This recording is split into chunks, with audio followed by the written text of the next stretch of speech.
Are we live? Welcome to another episode of Just My Opinion Podcast, episode 30. How y'all living? I'm living swell. Disregard any type of sounds you hear in the background because it's raining in my city. Okay, it is pouring down in my city. You guys know I'm driving back home from a long, hard day of work. Pause.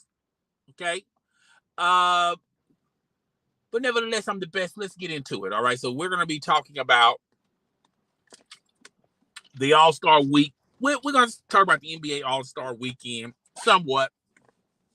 But what I really want to focus on is what LeBron James said during the All-Star Week.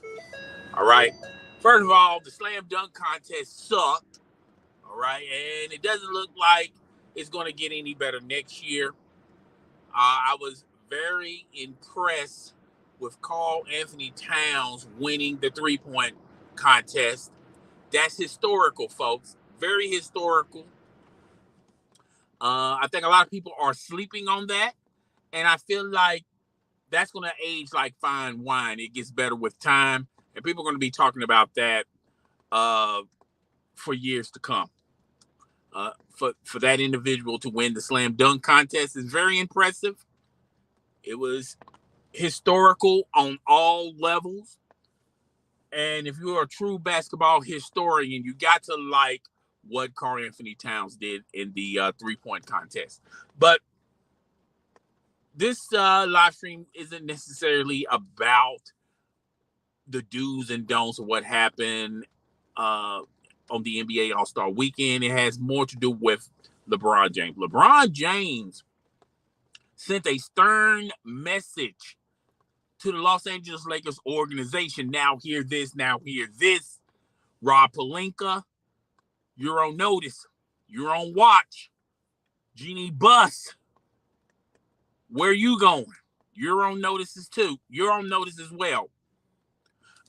He also did a one-on-one interview with Kenny the Jet Smith.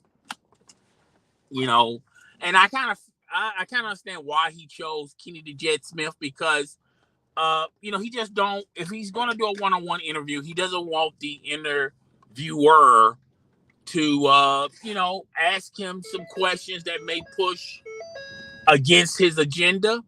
I think Kenny Smith is perfect because Kenny Smith is not the type of person that's going to really ask him the real questions. Kenny Smith is going to play softball with him. But anyway, he talked about in this interview with Kenny the Jet how he felt like he knew he was the greatest player of all times, the GOAT, when he came back from 3-1 against the Golden State Warriors, which, by the way, a lot of people seem to forget a lot of details in that series. Draymond Green was suspended. Steph Curry was injured. And Klay Thompson was banged up as well. They also lost their big man. So the Cleveland Cavaliers, who was a stacked team at that time, the same thing goes for the Golden State Warriors. They beat the Golden State Warriors. They beat the Cleveland Cavaliers beat the Golden State Warriors that wasn't fully healthy or really wasn't at their best. If we're going to use that logic and say, well, that was a very impressive series, how LeBron James came back from 3-1 and beat the Golden State Warriors, then are we going to also use the same theory that the Toronto Raptors were the better team when they beat the Golden State Warriors when the majority of the Golden State Warriors players were all injured? Kevin Durant, Klay Thompson, a banged up Draymond Green. Man, that's a running theme, don't you think? And the Toronto Raptors beat them. the Toronto Raptors with Kawhi Leonard. So are we going to sit up here and say that the Toronto Raptors were the better team? No, because common sense is going to dictate how history is going to be written. So we should apply common sense to that 3-1, the LeBron James and Cleveland Cavaliers coming back from 3-1. So we need to put a lot of perspective when we're referring to and talking about history. But nevertheless, LeBron James talked about how he knew he was the greatest player of all time because of that feat. He also said that he's the only player, and this is his logic, that he can play 1 through 5, even though Irvin Magic Johnson done that before LeBron James, but I digress. He also said he can defend 1 through 5, which not lately, because even though he plays the center spot, he does not truly defend the center, particularly if the center is moving around. LeBron James is just going to stand there like a cardboard cutout. But that's fine. That's his logic. That's fine. He also said during the All-Star weekend that he's not too happy nor impressed with Rob Pelinka and with the Lakers organization. He also said that if push comes to shove, he would welcome the Cleveland Cavaliers with open arms and go back to Cleveland. Which, if you look at the Cleveland Cavaliers and the Miami Heat, even though they mortgaged their futures, their draft picks, their young talent to make LeBron James happy when LeBron James was with the Miami Heat as well as the Cleveland Cavaliers, not once but twice. And now when you look at them teams now, they're playoff-bound teams. And if you look at the Lakers have given LeBron James everything he wanted and then some. They allowed LeBron James, his agency, Rich Paul, to run roughshod in the Lakers organization. They gave up all that talent, all those draft picks for Anthony Davis. And what they got to say for themselves is a shortened NBA season, and they won a championship during the time when all the teams were in a bubble. And like I always tell you guys, all championships are the same. Do we still remember those championships? It's not what you did 2 years ago. It's what are you doing for me now? And the Los Angeles Lakers are not doing anything for anybody. Now, if you believe Chris Broussard, or if you believe the field, and I'm going to go with the field, it's already been out there in these basketball streets that Rob Pelinka had a deal to get Buddy Hield, but LeBron James vetoed that or put his input and said, you know what, we should get a Russell Westbrook. I need someone to take I need someone where when I'm sitting on the bench, that someone can still score points. And he looked at Buddy Hield is not that individual that's able to score. Buddy Hield made perfect sense, a perfect basketball sense, but Russell Westbrook made sense for LeBron. And they rolled the dice. They got Russell Westbrook, knowing that they're going to have to pay him $38 million this year, 40-something next year. And the likelihood is they're stuck with Russell Westbrook, win, lose, or draw. No one's interested in taking on that contract, that arbitrage of a contract, as well as dealing with Russell Westbrook. He's an ISO guard that's not going to change his stripes or spots. And now the Los Angeles Lakers are stuck with him. The only team that was willing to deal and take Russell Westbrook was the Houston Rockets. But the Houston Rockets said, we'll take him, but it's going to cost you a draft pick. And Rob Pelinka said that was Rob Pelinka or LeBron James, whoever you want to believe, felt like that was too much. So now they're stuck with Russell Westbrook. Now, hopefully, they will get rid of Russell Westbrook next year. He only has 1 year remaining. Somebody would probably love to take that contract on, buy him out, and look at all that cap space that they're going to get. Or the Lakers can just let him play next year as well. If he plays through the season, fine. But if you can get him to agree to a buyout, that's fine as well. There is also talk that the Los Angeles Lakers have informed LeBron James and Anthony Davis, you're stuck like Chuck with this roster for next year. And that is not sitting well with one LeBron James, who wants to always reevaluate and shuffle the decks when it comes to the roster. He wants contracts where they're here today, gone tomorrow. But Russell Westbrook is here today, and he's going to be here tomorrow. Anthony Davis is here today, and is going to be here tomorrow as well.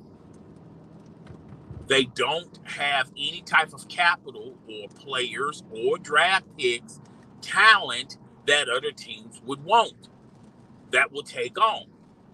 A lot of people are suggesting they should just trade Anthony Davis. That sounds logical, right?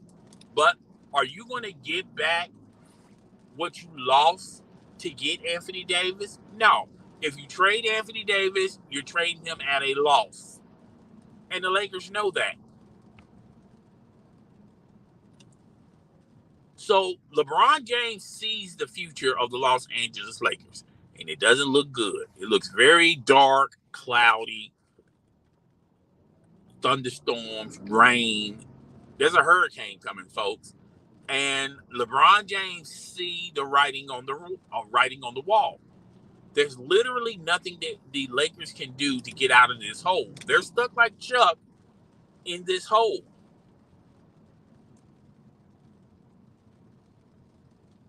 They don't have enough to get Damian Lillard. They don't have pieces that would attract possibly a free agent signing a 1-year contract. And maybe, play with the Lakers because of LeBron and AD. And they have pieces there that fit. The Lakers look horrible, and their record shows. I kept telling people all offseason that the moves that they were making, I did not like none of these moves. I was not fond of these moves. But Laker fans said I was wrong. I didn't know what I was talking about. And look where we're at now. They're below 500. People are talking about they should fight for the play-in tournament. But folks, they're going to have a hard time just making it to the point where are they going to be in the play-in tournament. They're fighting to see if they can be able to get in the play-in tournament. When you look at the horizon, you can't get Ben Simmons. He's already traded to the Brooklyn Nets.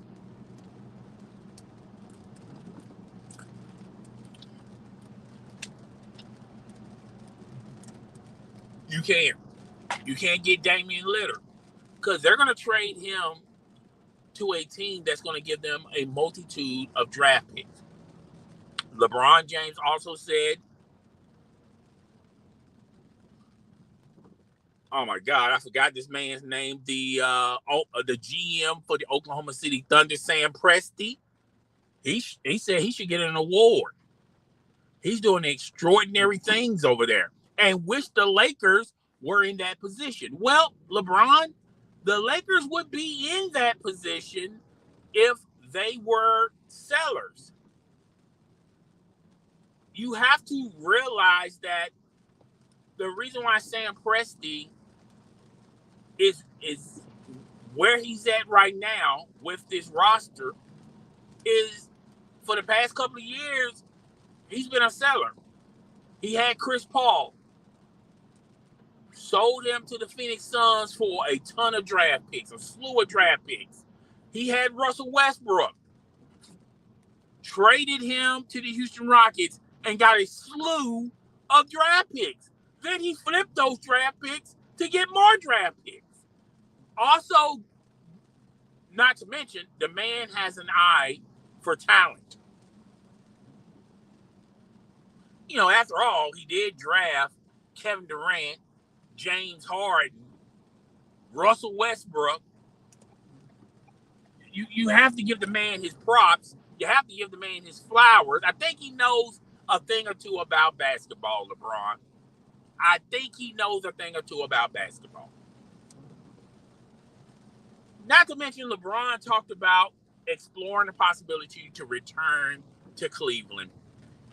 And folks, I'm here to tell you that's not going to happen. The owner is fed up with LeBron James, and yesterday's price isn't today's price. If you were getting LeBron that was that just left Miami, you may give up on a lot of those draft picks and those players that you already draft to trade for LeBron and send a package, a Care Bear package, to the Los Angeles Lakers. But you're not getting that LeBron. You're getting a LeBron that's not really interested in chasing titles, more so interested in chasing individual stats and achievements. He's more interested in playing alongside his son than playing with a champion contending team. That's what LeBron is interested now. And Cleveland, they why would they do that? It makes absolutely no sense. And Cleveland is a contending team in the East. Despite the Milwaukee Bucks, the Brooklyn Nets, the Philadelphia 76ers, the Miami Heat, the Chicago Bulls, the Orlando Magic, somewhat on Orlando. They are a contending team, folks.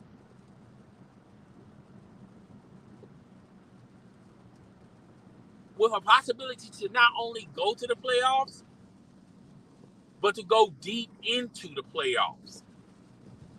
And why would the Cleveland Cavaliers, the owner of the Cleveland Cavaliers, would mess up a good thing? All just to get LeBron James back. Why? You mortgage, you trade away all that young talent and draft picks to make LeBron James happy, only for him to leave on you anyway.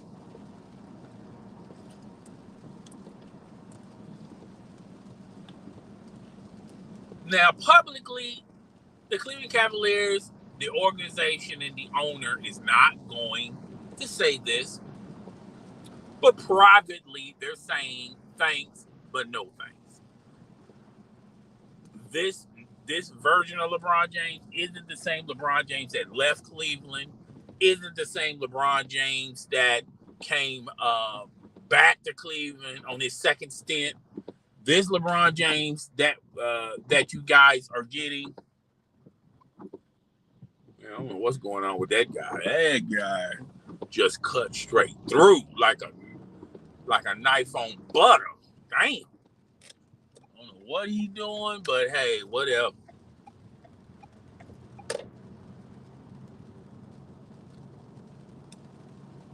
That's the type of LeBron James you're going to get. So let me wrap this up for you guys as far as the future with LeBron James, Jeannie Buss, Rob Pelinka, Frank Vogel, and LeBron James. LeBron James is going to finish out his contract. I think he got one more year next year. He's going to finish out that contract, and he's going to become a free agent. Now, the Lakers would love to trade him, but they know that all he's going to do is tell other teams, inform other teams that he'll retire before he gets traded to a team. But LeBron, I think you overplayed your hand when you told everyone in All-Star Weekend, the facilities over there, that you want to play long enough to play alongside your son, meaning you're not retiring anytime soon. But nevertheless, I feel like he's going to fulfill his contract with Los Angeles. He's going to move on to the next team. And he doesn't care what team he goes to this final time around. He just wants to play alongside his son. Now, if it means he may have to retire for a year, that's on the table. If it means that he wants to sign another one-year contract with the Lakers, which I highly doubt, because I feel like the Lakers organization, the fan base, has grown weary and tired of LeBron James. And I told you guys this about Laker fans. They don't care about winning a championship. They care more about winning multiple championships. There's a difference, folks. They want to have dynasties that win multiple chips, not one. They're not satisfied with one. And LeBron James cannot give that to you anytime soon. Because the Lakers, after listening to LeBron and giving LeBron whatever he wanted, they don't have anything other teams would want or take. Now, Russell Westbrook, they'll trade for him.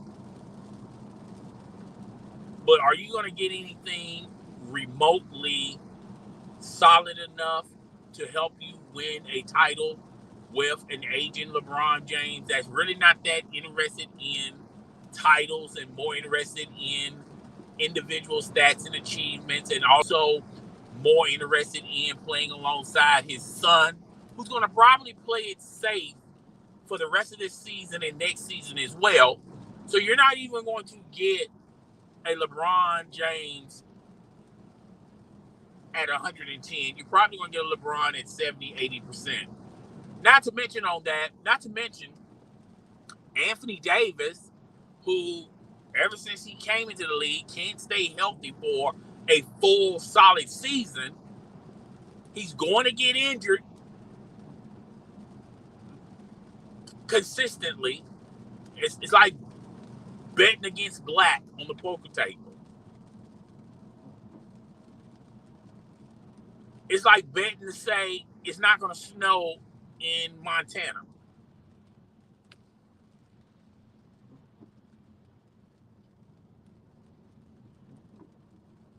So the Los Angeles Lakers are in a situation that I don't see if they're going to get themselves out of real fast, real quick, because they're stuck with Anthony Davis, unless they're going to trade Anthony Davis.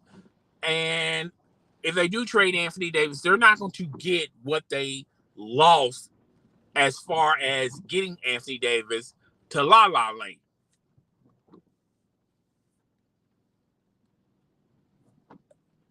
It's sad, folks. The Lakers are going to struggle I feel like when the season is done and over with, Frank Vogel, he's gone. He done lost his job. They're gonna, somebody's gonna take the fall for this. And it's gonna be Frankie V. And then next year, the watch and the onus will be on Rob Pelinka. Can Rob Pelinka make it through next season, even though it's LeBron's final season? I think Jeannie Buss will keep Rob Pelinka long enough to see what he can do after LeBron goes elsewhere. What can he do as far as building around Anthony Davis? Oh my God, hold up now. God damn. No, I wasn't thinking. All right.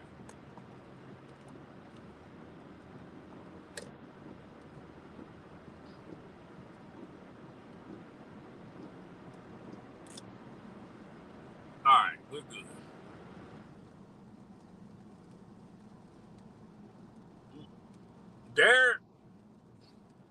They are in a total rebuild. I feel like best case scenario, they're in a rebuild and they're just going to build around Anthony Davis. Worst case scenario, they're going to be cellar dwellers with Anthony Davis on your roster, and you still have to pay him. Now, a lot of people are assuming that the Los Angeles Lakers is going to play this thing out. They're going to allow LeBron and Anthony Davis. They're not going to give them. They're not going to exercise trades on these guys, and they're looking at it as we'll let them play through their contracts, and then we can have their contracts off our books and look at all of this salary we'll have, free salary we'll have to sign free agents. And we'll just rebuild, retool the Los Angeles Lakers again. That's what a lot of people are speculating.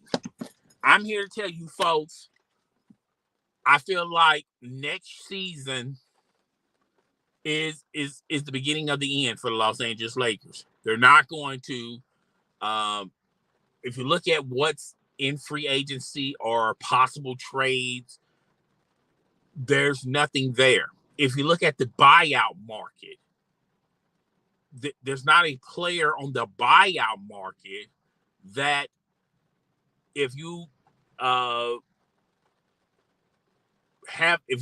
them, if you get them under a veteran minimum contract and let them play alongside AD and LeBron, that means instant championships.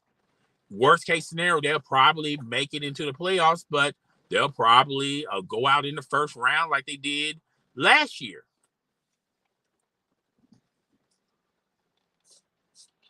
I think everything's on the table. I feel like Jeannie Buss is preparing for what's ultimately going to happen. I feel like Frank Vogel will lose his job this offseason. They're going to get a younger coach, and if they get a younger coach, that's a telltale sign to me that they're rebuilding. They're not going to get a veteran coach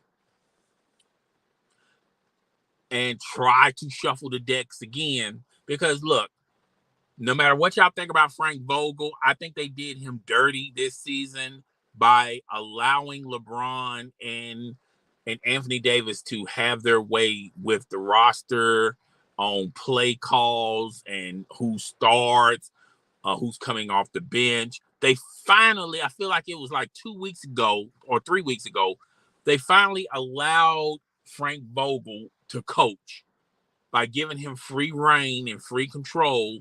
And Frank Vogel was the one who started benching Russell Westbrook. But Frank Vogel sees the writing on the wall. He knows that this is his swan song. This is it for him. He's no longer going to be the coach of the Los Angeles Lakers. they may do him a solid, they may do him a favor, and let him go before the season ends. That way he'll have a little bit more time to find his next job, or a next college job, or next assistant job. All right, maybe in the front office. I don't know. Let him leave early and see what they got with anybody on their coaching staff, which I don't think they got anybody better than Frank Vogel. Because remember when Frank Vogel had COVID, and when he was down, I forgot the coach name, but everybody was bigging him up, saying, they should be, Frank Vogel should have been lost his job, and he should gave it to this coach. And they gave him a try, and he didn't do no better with this roster. It's not a coaching problem. It's not the fact that these coaches forgot how to coach. It's the simple fact that you got an aging roster that's not that very talented. They don't have a lot of young, talented pieces. And it's just a bunch of trash, in my opinion. It's just a bunch of trash on that roster.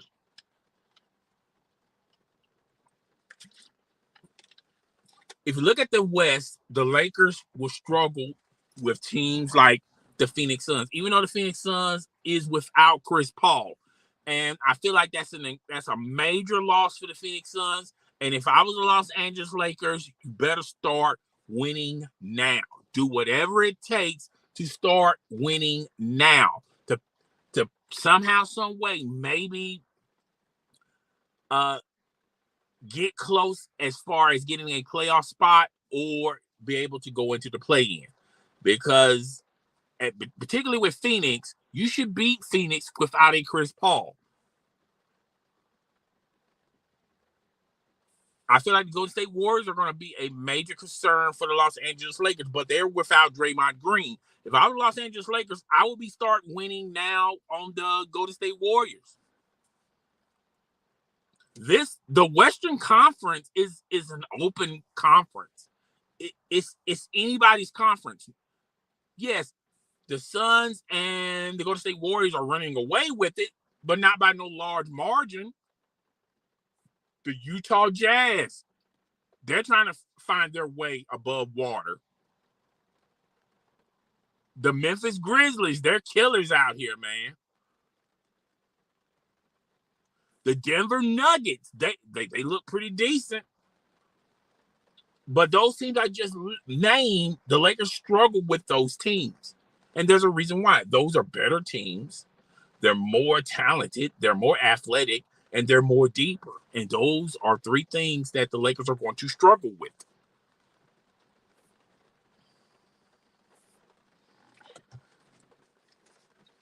But the Los Angeles Lakers,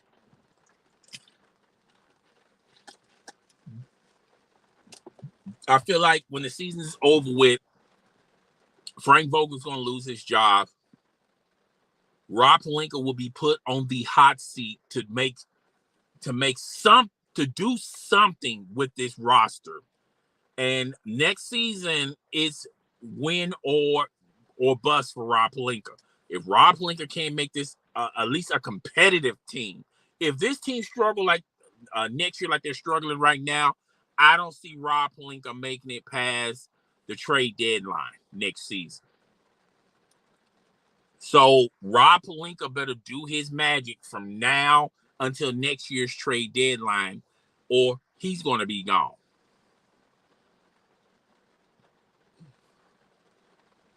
I think Jenny Buss understands and see the writing on the wall that LeBron's going to leave regardless. But what are we going to do with Anthony Davis? Anthony Davis will have years remaining on his contract. We need to figure out, is Anthony Davis is in our cards? Is he in our future? Or should we just cut our losses and trade him and get something for him and just rebuild this thing from the jump?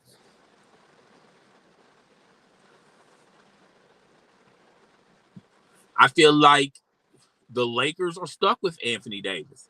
If they give up on Anthony Davis now, they're going to, they're going to look like fools because they gave up so much for Anthony Davis, and now you're trading him away, and you're not getting back uh, what you give into the Pelicans. But yeah, so that's all I got.